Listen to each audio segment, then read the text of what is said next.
All right, happy Friday. Today we're beginning Paul's voyage to Rome, starting in Acts chapter 27, verse 1. And when it was decided that we should sail to Italy, they delivered Paul and some other prisoners, one named Julius, a centurion of the Augustan regiment. So entering a ship of, boy, Adramyttium, Adrumitum, I'm going to guess, we put to the sea, meaning to sail across the coasts of Asia. Aristarchus, a Macedonian, Aristarchus, a Macedonian of Thessalonica, was with us. And the next day we landed at Sidon. And Julius treated Paul kindly and gave him liberty to go with his friends and receive care.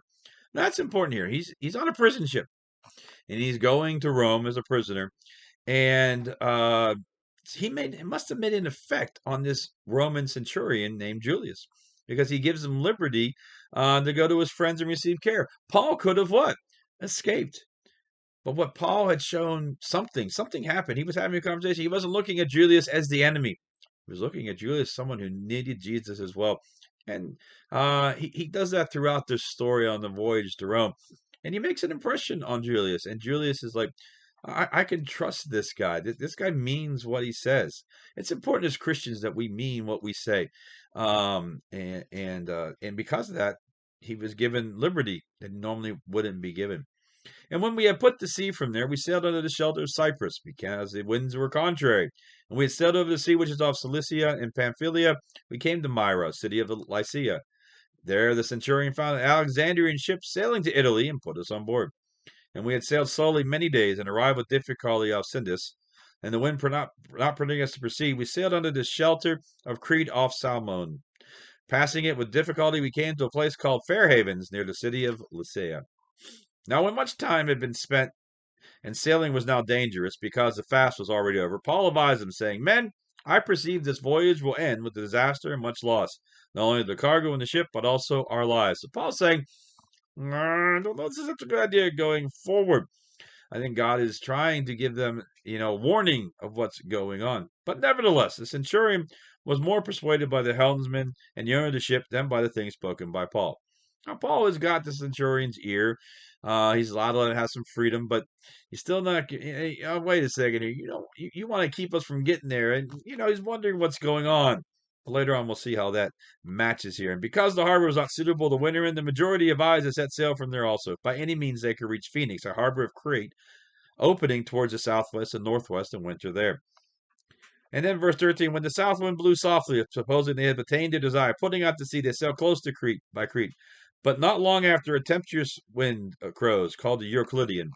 And when the ship was caught and could not head into the wind, we let her drive. And running under the shelter of an island called Clauda, we secured the skiff with difficulty. When they had taken it on board, they used cables and undergirded the ship, fearing lest they should run aground on the Syrtis sands. And they struck sail and were so driven. And because we were exceedingly tempest tossed, the next day they lightened the ship. And on the third day we threw the ship's tackle overboard with our hands. Now, when neither sun nor stars appeared for many days, and no small tempest beat on us, all hope that we'd be saved was finally given up. So what? They had gone, they tried everything they could do in their power to save themselves, but guess what?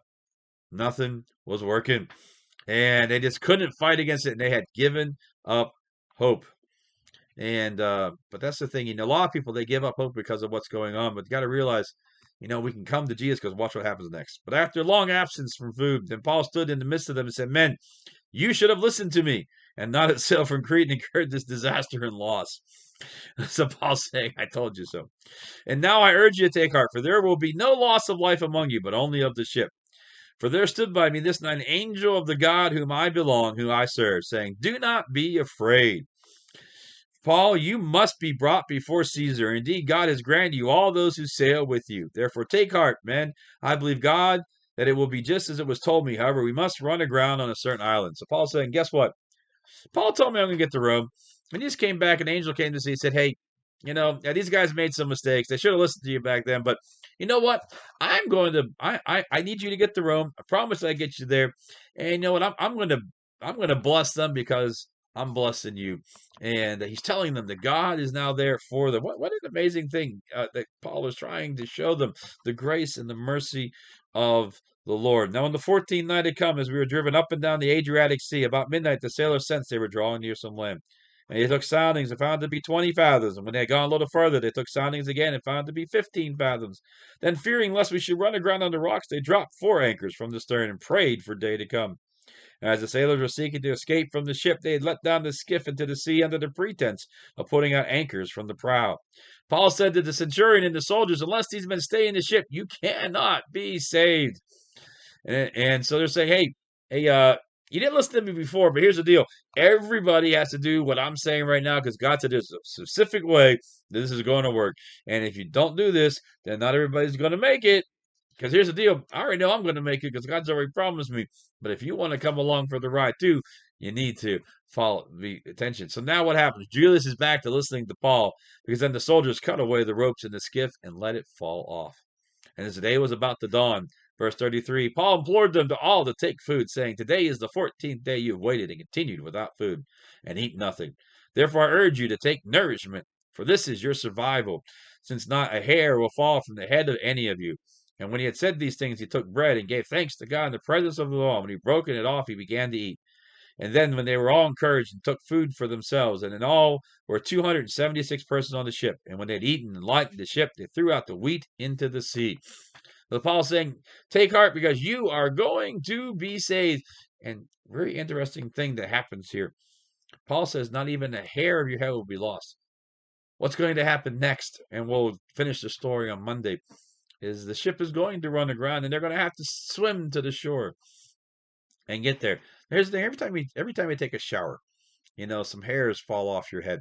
But God says here, I'm going to be so good to you that not even the water is going to affect any part of you. You're going to get to shore with every piece of you, including every single hair follicle, still in place, because that's how much I love you. And I want to do something amazing to blow your mind. Sometimes we miss these little things in the Bible where God says these things.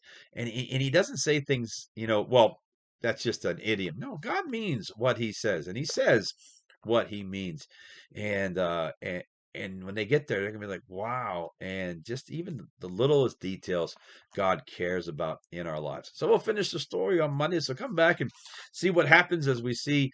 We'll finish the story Monday, and next week we'll finish the rest of the book of Acts. And once again, if you have an idea for a book you'd like us to go through next, send me a note. I'll be happy to do that. If not, I'll just pick one and we'll go from there. So have a great weekend. Hope to see you in church on Sunday. Remember, Jesus loves you. I love you. You're absolutely awesome.